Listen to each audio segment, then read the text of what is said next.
dipersiapkan untuk semester 5, yaitu yang pertama membaca surat Al-Bayyinah dan surat Al-Qadr. Al-Bayyinah. Bismillahirrahmanirrahim.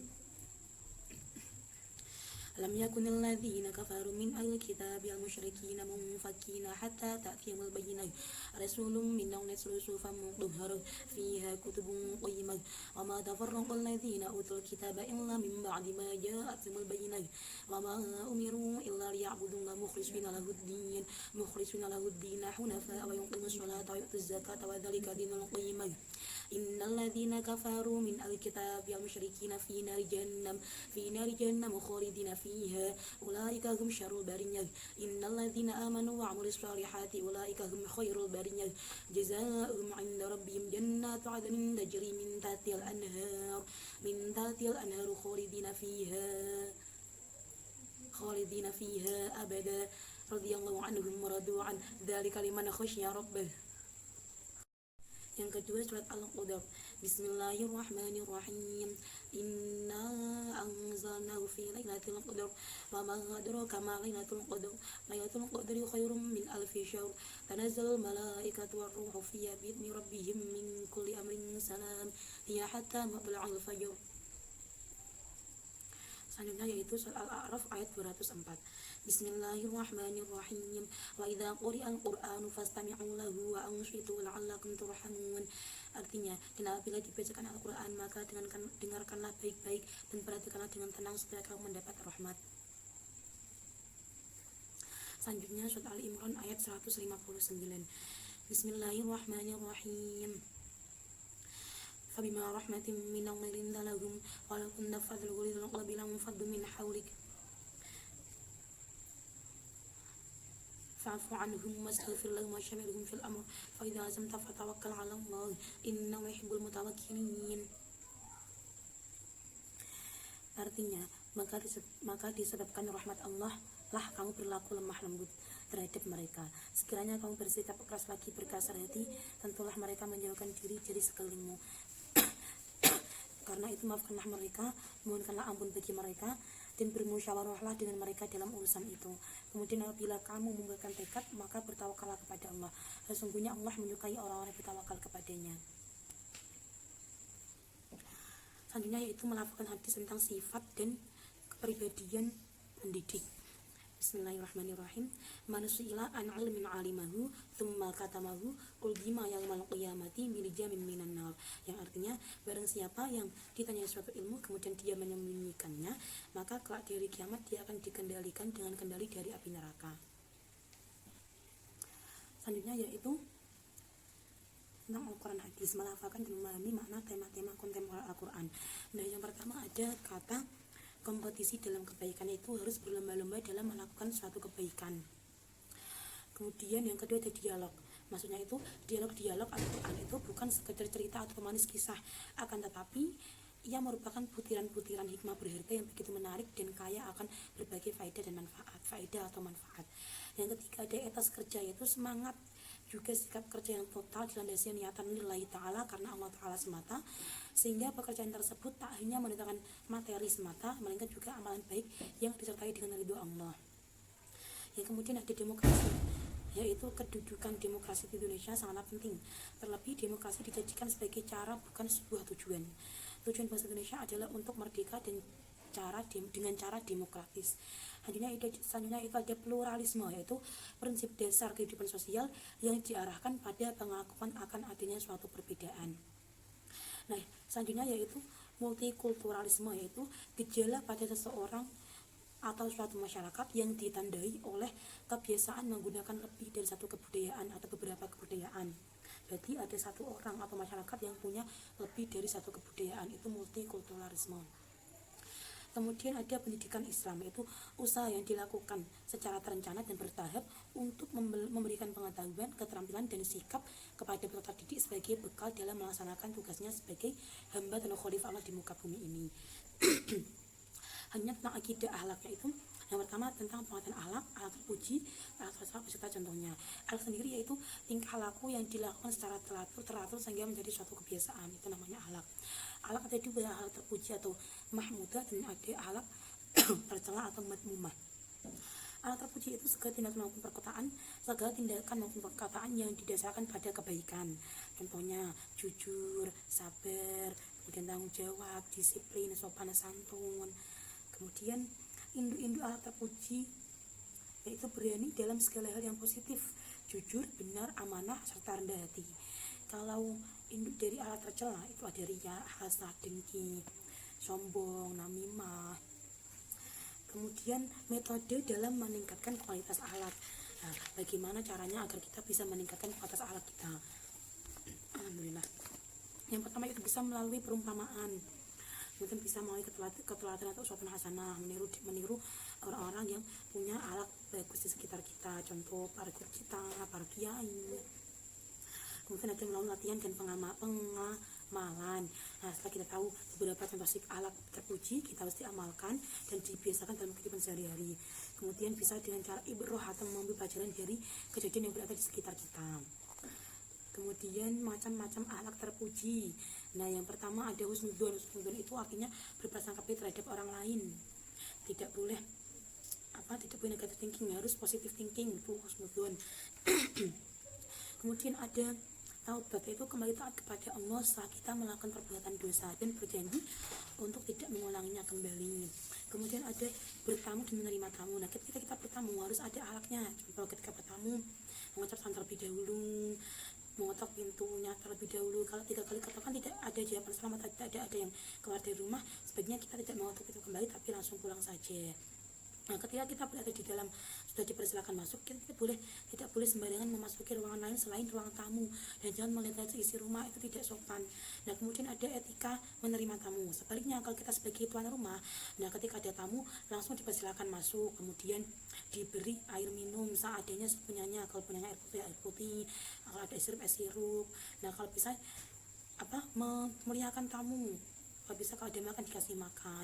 Ketika tamu pulang diantarkan sampai keluar pintu. Itu merupakan akhlak atau adab ketika kita menerima tamu. Kemudian ada adil terhadap sesama. Nah, adil ini artinya seimbang, tidak harus sama tapi harus seimbang perlakuannya. Contoh ketika punya 2 orang anak, yang satu sudah SMP, yang satu masih TK. Nah, kita harus adil. Nah, bukan dengan uang sakunya sama-sama 2.000, bukan, tapi dengan cara kalau TK kan 2.000 cukup, tapi kalau sudah SMP kan belum, tidak cukup karena sekolahnya sampai siang. Jadi uang sakunya beda, walaupun uang sakunya beda, tapi kan perlakuan kita tetap adil sesuai dengan kebutuhan mereka gitu. Kemudian ada ridho, bersikap menerima secara lapang dada terhadap semua keputusan Allah dan takdir yang diberikan oleh Allah. Kemudian amal sholih, mengerjakan amal yang baik setiap harinya untuk menambah pahala kita. Kemudian persatuan dan kerukunan, harus selalu bersikap bersatu dan rukun terhadap sesama manusia, dengan saudara, tetangga, atau teman sekolah. Nah, kemudian ada program remaja. Nah, kita selaku remaja harus bergaul sewajarnya. Nah, kita tidak boleh berdua-duaan dengan lawan jenis, tidak boleh berpegangan tangan menyentuhnya, tidak boleh, itu merupakan perbuatan yang dosa. Apalagi pacaran itu tidak boleh. Nah, kemudian ada tata cara akhlak dalam berpakaian. Nah, ketika kita berpakaian harus menutup aurat. Nah, tidak boleh nerawang, tidak boleh ketat, dan kudunya harus menutupi dada.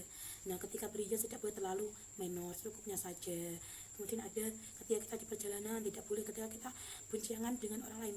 Kalau bercerita jangan keras-keras agar tidak mengganggu pengendara yang lain, atau tidak boleh teriak-teriak juga. Menaati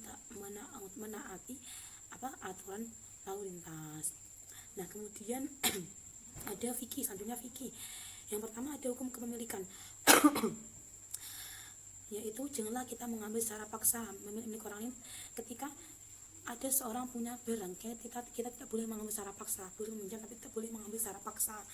Nah, kemudian kalau pinjam juga harus izin terlebih dahulu, jangan pinjam dulu nanti baru izin, itu namanya wasop, tidak boleh.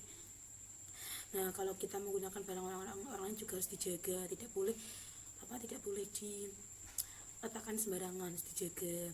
Kemudian sistem perekonomian dalam Islam yang kita tahu dalam Al-Quran, nah itu mengorientasikan pada keuntungan, kesejahteraan, dan nikmat yang banyak bagi manusia. Kemudian hikmah dari kepemilikan dan perekonomian dalam Islam, yang pertama timbulnya rasa ketentraman dan kepuasan antara dua orang yang angkat tadi. Kemudian terhindarnya perselisihan, terhindar dari kepemilikan harta secara sah. Kemudian status kepemilikan terhadap harta menjadi jelas. Selanjutnya yaitu tentang hukum Islam tentang pelepasan dan perubahan harta beserta hikmahnya. Maksudnya apa? Contohnya itu seperti ada wakaf, ada hibah, ada sedekah. Nah, wakaf, hibah, sedekah itu berbeda ya. Kalau sedekah itu kita mengeluarkan harta kita untuk membantu orang lain. Kalau wakaf itu kita memberikan seperti tanah untuk dibuat bangunan agar untuk beribadah, seperti kita punya tanah terus diwakafkan untuk bangunan masjid atau pesantren. Kemudian hikmahnya, wakaf itu hukumnya sunnah.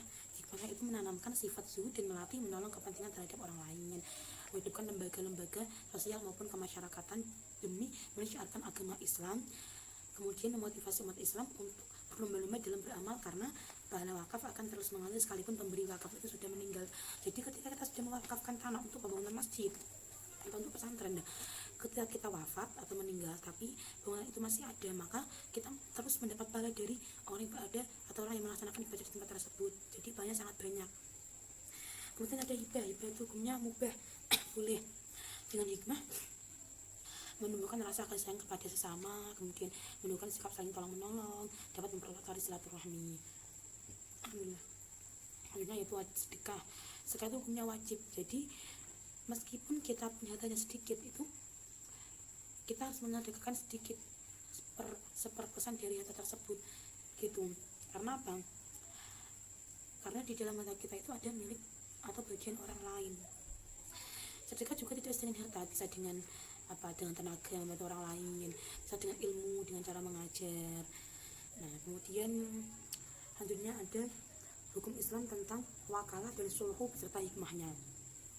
Wakalah itu mewakilkan atau menyerahkan pekerjaan kepada orang lain agar bertindak atas nama orang yang mewakilkan selama batas waktu yang ditentukan. Hukum wakalah itu mubah. Hartanya bisa menjadi haram apabila dikuasakan pada pekerja yang haram. Hikmahnya dapat menyelesaikan pekerjaan dengan baik dan cepat, sebab tidak semua orang punya kemampuan dapat menyelesaikan pekerjaan tertentu dengan sebaik-baiknya. Kemudian hikmahnya juga kita bisa saling tolong menolong dengan orang sama manusia, dengan orang lain. Kemudian sulhu itu artinya mendamaikan perjanjian atau menghilangkan dendam, persengketaan atau permusuhan atau memperbaiki hubungan kembali. Nah, sulhu itu artinya itu mendamaikan. Ketika ada teman yang bertengkar, kita harus mendamaikan kedua orang tersebut, jangan melihat salah satu tapi harus didamaikan. Nah, selanjutnya yaitu menghafalkan hafal tahlil. Bismillahirrahmanirrahim. Ila hadratin Nabil Mustafa Sayyidina Muhammadin sallallahu alaihi wasallam wa ala alihi wa ashabihi wa jami'il anbiya wa mursalin wa furu'ihim. Thumma ila hadrati Syekh Ahmad al-Qadir Jalsalah Ahmad al-Qadir Jalsalah Sultan Awliya wa Imam Sa'di wa Imam al-Ghazali wa jami'in nuqba wa nujaba wa jami'il awliya tis'ati fil jawa wa jami'il faydi al-Quriyah. Thumma ila hadrati al-wahiyya bi abaina wa ummatina wa ajdadina مشايخنا ومعلمنا وجميع قرباتنا من المسلمين والمسلمات ومن المؤمنات وفرعنا لهم ولهن الفاتحة. أعوذ بالله من الشيطان الرجيم. بسم الله الرحمن الرحيم. الحمد لله العالمين الرحمن الرحيم مالك يوم الدين. إياك نعبد وإياك نستعين اهدنا الصراط المستقيم صراط الذين أنعمت عليهم غير المغضوب عليهم ولا الضالين. ربي اغفر لي ولجميع المسلمين آمين. بسم الله الرحمن الرحيم. قل هو الله أحد الله الصمد لم يلد ولم يولد ولم يكن له كفوا أحد. بسم الله الرحمن الرحيم. قل هو الله أحد الله الصمد لم يلد ولم يولد ولم يكن له كفوا أحد. بسم الله الرحمن الرحيم. قل هو الله أحد الله الصمد لم يلد ولم يولد ولم يكن له كفوا أحد. لا إله إلا الله والله أكبر. بسم الله الرحمن الرحيم. قل أعوذ برب الفلق من شر ما خلق ومن شر غاسق إذا وقب ومن شر النفاثات في العقد ومن شر حاسد إذا حسد. بسم الله الرحمن الرحيم. قل أعوذ برب لا إله إلا الله أكبر. بسم الله الرحمن الرحيم. قل أعوذ برب الناس ملك الناس إله الناس من شر الوسواس الخناس الذي يوسوس في صدور الناس من الجنة والناس. لا إله إلا الله والله أكبر. بسم الله الرحمن الرحيم. الحمد لله رب العالمين الرحمن الرحيم مالك يوم الدين. إياك نعبد وإياك نستعين اهدنا الصراط المستقيم صراط الذين أنعمت عليهم غير المغضوب عليهم ولا الضالين. ربي اغفر لي ولجميع المسلمين آمين. بسم الله الرحمن الرحيم. ألف لام ميم.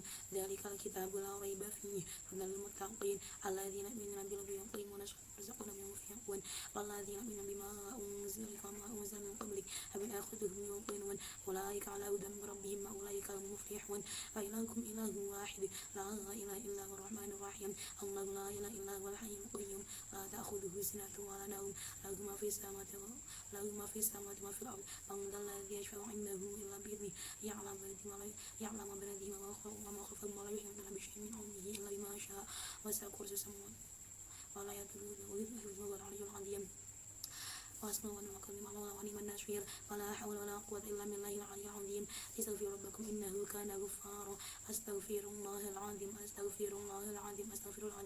إن الله غفور رحيم قال رسول الله صلى الله عليه وسلم أفضل ما قلت أنا والنبيون من قبلي لا إله إلا الله سيدنا محمد رسول الله صلى الله عليه وسلم لا إله إلا الله لا إله إلا الله لا إله إلا الله لا إله إلا الله محمد رسول الله صلى الله عليه وسلم كلمة طيبة وكلمة حق لا إله إلا الله لا إله إلا الله لا إله إلا الله سيدنا محمد رسول الله اللهم صل على سيدنا محمد اللهم صل عليه وسلم اللهم صل على سيدنا محمد يا ربي صل عليه وسلم كلمتان خفيفتان في اللسان ثقيلتان على الميزان حبيبتان إلى الرحمن سبحان الله وبحمده سبحان الله العظيم سبحان الله وبحمده سبحان الله وبحمده أعوذ بالله من الشيطان الرجيم بسم الله الرحمن الرحيم إن الله وملائكته يصلون على النبي يا أيها الذين آمنوا صلوا وسلموا تسليما صلى الله على محمد صلى الله على محمد صلى الله على محمد صلى الله على محمد صلى الله عليه وسلم الفاتحة.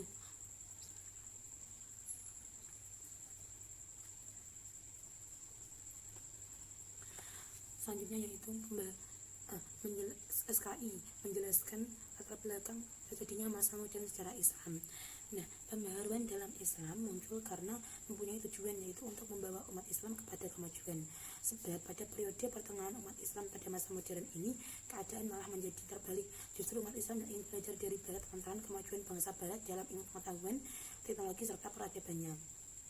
Kemudian keluguan sekaligus ketertinggalan umat Muslim sebagai dimaksud jelas menyerukan bangkitnya kesadaran bahwa keadaan umat Islam sudah demikian tertinggal jauh di belakang peradaban Barat. Kemudianlah muncul pembaruan dalam Islam. Nah, kemudian mengidentifikasi yang mujadid dalam Islam, mujadid Islam dan pemikirannya. Yaitu yang pertama ada Muhammad bin Abdul Wahhab.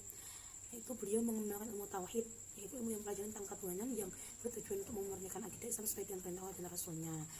Yang kedua ada Syekh Waliullah, yaitu pelopor kebangkitan hadis di India karena pembelajaran tentang hadis di Timur Tengah mengalami kemunduran. Yang ketiga ada Muhammad Ali Pasha, yaitu memperbaiki kondisi politik dalam negeri dengan cara membangun kekuatan militer, memperbaiki kondisi pemerintahan, ekonomi dan pendidikan. Keempat ada At-Tahtawi, yaitu ijtihad dan pengetahuan modern. Para ulama diharuskan untuk mengetahui dan mempelajari ilmu modern agar dapat disesuaikan dengan syariat agama Islam. Kemudian ada Jamaluddin Al-Afghani, yaitu beliau menanamkan semangat jihad dalam masyarakat Islam, menghilangkan rasa rendah diri dan rasa takut terhadap negara Barat.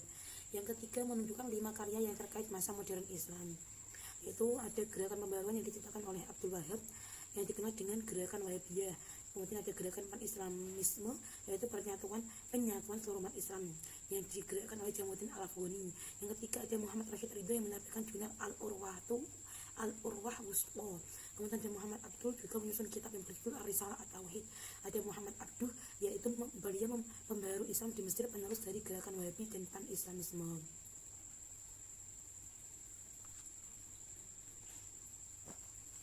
Selanjutnya yaitu tentang menjelaskan langkah-langkah perencanaan pembelajaran PAI.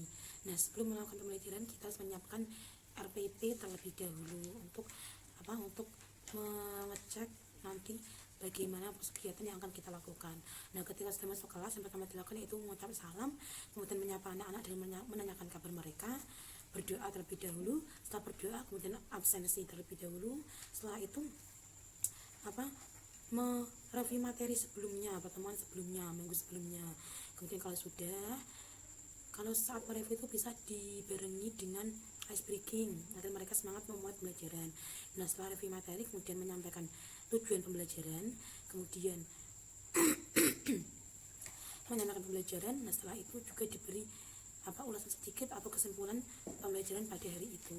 Nah, kemudian diberi tugas, kemudian setelah itu diberi tugas atau PR untuk pertemuan selanjutnya, kemudian berdoa, kemudian salam.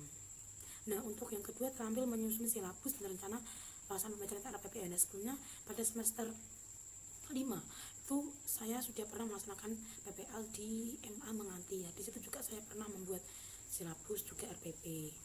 Nah, jadi insya Allah saya sudah bisa membuat RPP dan silabus karena sudah pernah membuatnya.